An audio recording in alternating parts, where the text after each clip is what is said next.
Hey Erongo Talk viewers, I am Sheldon Johannes, your host for today's Erongo Talk, and we are joining you today from Dunes Mall, where we'll be bringing you, as per usual, your news, weather and tides, and we'll be speaking to Evelinu Siyave, a wood carver from Walvis Bay, who talks about some challenges he's been faced with ever since COVID-19 hit. So stay tuned.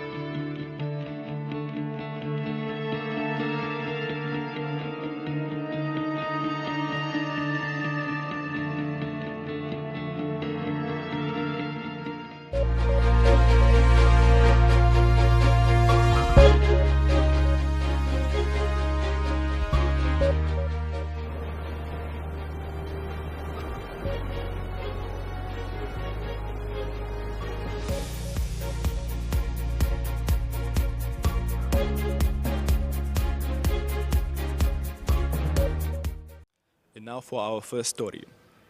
The rate of digital fraud originating from Namibia decreased in the first quarter of this year, with suspected online fraud attempts declining 7% from the same quarter last year, in line with a global decrease of 22.6% during the same time period. Sectors such as telecommunications, travel and leisure and retail saw decreased in the suspected attempt digital fraud rate from Namibia. Conversely, fraudsters in Namibia increased their suspected scams in sectors such as gambling and financial services. What we observed in Namibia and globally is that sophisticated fraudsters are shifting their focus to target new industries, as sectors previously targeted have ramped up fraud preventing measures. In other words, fraudsters are constantly seeking out new opportunities based on vulnerabilities, said Amirta Reddy, head of fraud at TransUnion South Africa. And for our second story, the Namibia Investment Promotion and Development Board, NIPDB, has launched its High Potential Pool project to accelerate the growth of micro, small and medium enterprises, MSME, in Namibia.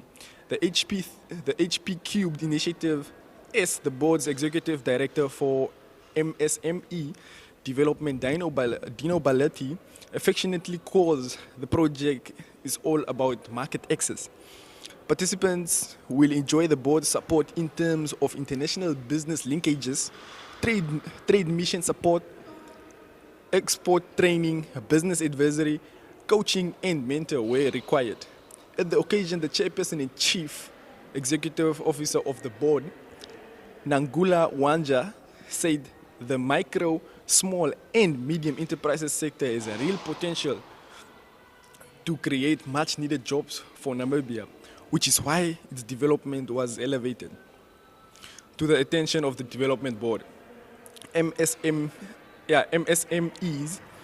can do employment if we elevate them and plug them with investors, she said.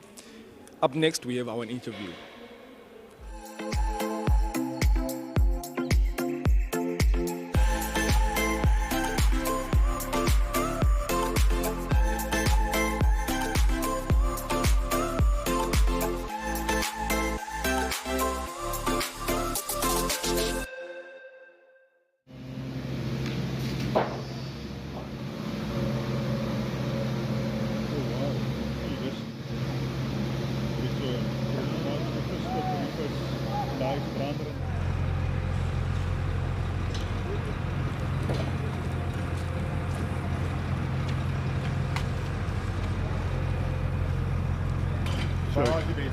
Net daar waar Johan Aggenbach van Henties Bay, eienaar ook van die Henties Bay Spar. Ja, ons is nou hierso op die herbou terrein van Henties by Spar wat afgebrand het. Hoe verloop dit? Gaan baie goed. Dit gaan ons het hierdie wat jy nou hier rondom sien is in 'n week gebou. So ons is nou amptelik in week 2 van die mure oprig en sulke goed. So die beplanning is goed. Die mense, die munisipaliteit bring regtig hulle kant. Hulle probeer ons help waar hulle kan. Ons verskaffers, die bouers, almal probeer die ding so vinnig as moontlik klaar kry. So ons planne is reg. Spar Namibia gee ons ongelooflike support hiermee. En dan ook ons versekeraars. Ek moet hulle sê hulle van dag 1 af was dit net regtig 'n plesier om met Santam en die mense te werk. So.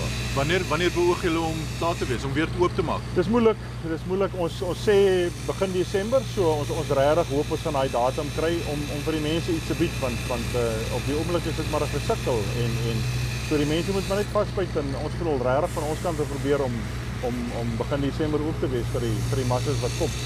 Ja, julle is besig om te operate van die tops. Nee, daai het maar gekom van mense wat 'n breedjentjie soek in daai tipe. Dit is maar besluit daar ons het 'n oond geïnstalleer net om breedjens te maak en dan nou die normale soos die melk en die kookolie en so. Okay. So dis nou eintlik die enigste drankwinkel wat nou groceries en sulke goed verkoop. So dis maar net om dit help nie, mense doen dit so nie, maar daar is nog nie gevriesde goed en so aan nie, maar net om 'n klein gemeenskap, want baie mense is baie lief vir ons breedjens en so dit is nou maar 'n weg gesien om dit te doen so. Ja. Die grootste, as ek kan vra, die grootste uitdaging wat julle het in hierdie hele herbouprojek, wat is dit? Dit is maar die tydskedule. Verder soos ek sê, die leweransiers op die stadium gaan baie goed aan wat hulle vir ons lewer so ons moet maar net volgens die Engelsman sê volgens die baarchart hou en dan behoort ons vroeg Desember oop te maak. So all systems go. So ons is almal opgelyn wat 'n deel moet hê aan die dinge so ons en dit is hoekom ek is daagliks hierso en ons moniteer dit baie sterk so ook op regtig ons kan begin Desember oop maak. Okay.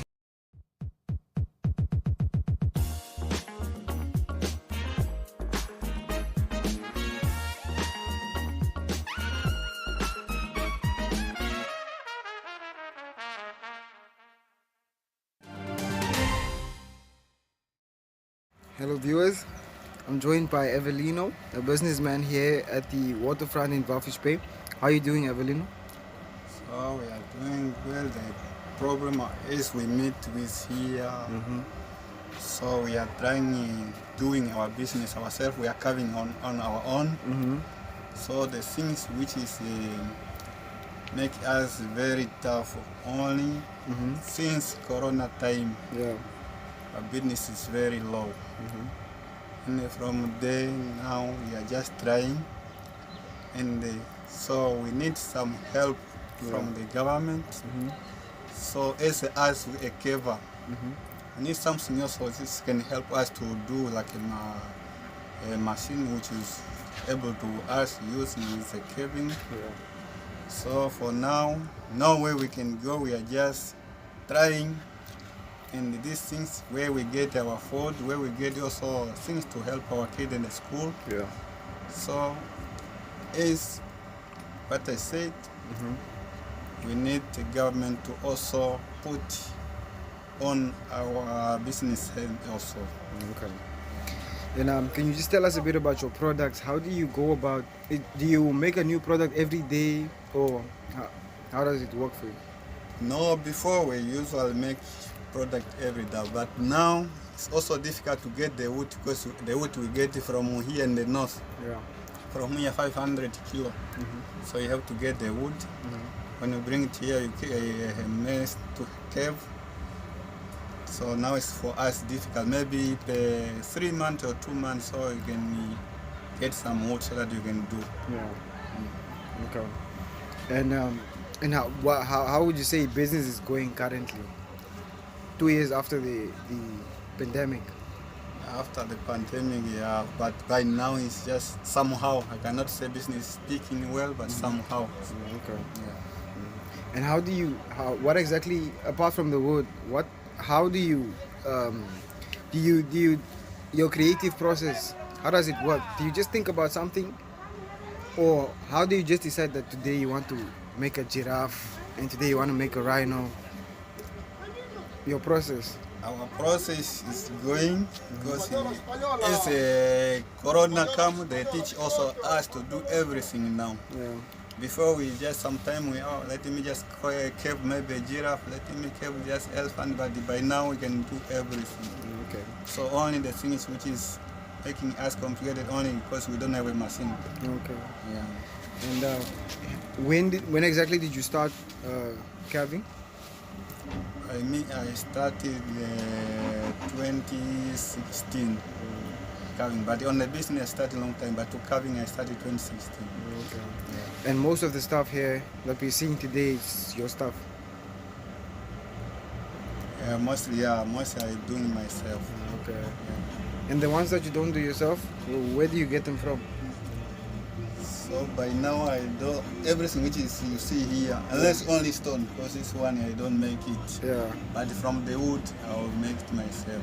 Okay. Yeah, even this next which you see here, Yeah. this I collecting just from this is a seashell. I just trying to do this also to create the custom. Even as you see here, I do in Makalani also as myself. Mm-hmm. Yeah, some of them are here, it's not yet well finished. I'm also doing myself, and I also try to do these earrings. Yeah. Also doing these earrings. Okay. And who would you say are like your target audience? Do you target mostly the tourists, or who is your target audience? So here we are just targeting on the mostly our tourists. Yeah. Yeah. Because they are the ones who love African, beauty. Yes. Okay. Yeah. Okay. And have you always been this creative growing up, or is it just something that you recently started with?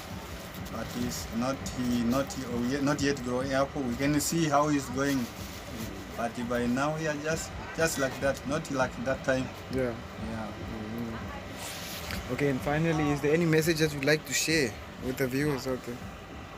So the message which I want to share, as I say, we need the government also to strengthen us.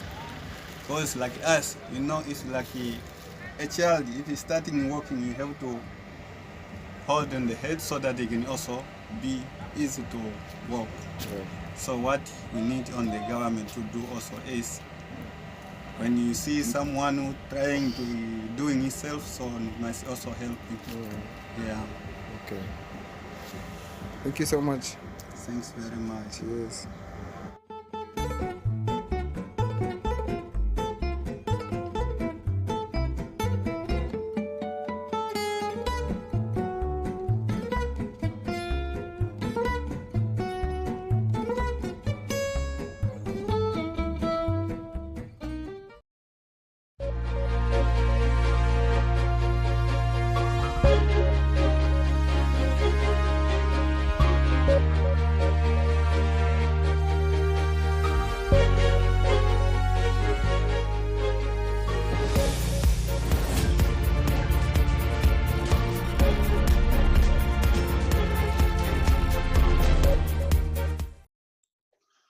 Hi there, welcome back to another episode of Rowan's Reflections.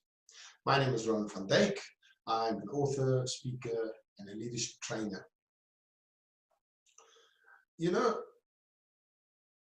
Many times we talk about leadership and management, and we talk about all different skills in leading. I've done a number of videos on what we call the leadership formula, which talks about having a message, and it talks about having mentees and influencing them with your message so that they can become leaders. The big thing is, what I find a lot of times is that sometimes we watch these YouTube videos, we attend seminars, we go on workshops, but we don't seem to have the success that you're supposed to have. And I think the biggest reason is the fact is that we don't have the commitment. We are not passionate about being leaders. We are not passionate about the people. You need to believe in your people, and you need to believe in yourself as the leader. Firstly, in yourself. You need to believe in that message of yours. There's a common saying that people like using where they say that if you don't stand for something, you'll fall for anything. I suppose at the end of the day, it's very true, although it might be really cliched. There's an African proverb that many people have used, but I come from Africa and we've heard it before. And it says that if you want to go fast, go alone. If you want to go far, go together. So as a leader, you need to believe in your team. You need to believe in that group that is assisting you to get to the objective. And if that relationship is there, if you've got that trust going, if you believe in one another and you believe in them, you will go far as a team. You will be successful. You will get to your end goal. So use the team. Yeah. If you think of it, you can't do everything yourself as the leader. Think of being on your own and falling down a mountainside. If you're injured, how are you going to get help? How are you going to get up if you're on your own? So the beauty of a team is that we are there to assist one another. We're there to help one another up. We're there to support one another. And in that way, we become successful. So together we can be successful. So believe in yourself. Believe in your message. Believe in your team. And you will be successful as a leader. Thanks for watching. Remember, if you like these videos, please subscribe to my YouTube channel. Share it as widely as possible. I'll see you back for another episode. Bye.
And unfortunately, we come to the end of today's show. But you can alternatively visit us on our webpage. That will be www.erongo.com.na. And you can send us a Telegram or WhatsApp on 0811 7040. And you can send us your news tips on the address below, which will be below. And you can watch our TV channels. That will be on DSTV channel 285, GoTV 94. For now, we say cheers.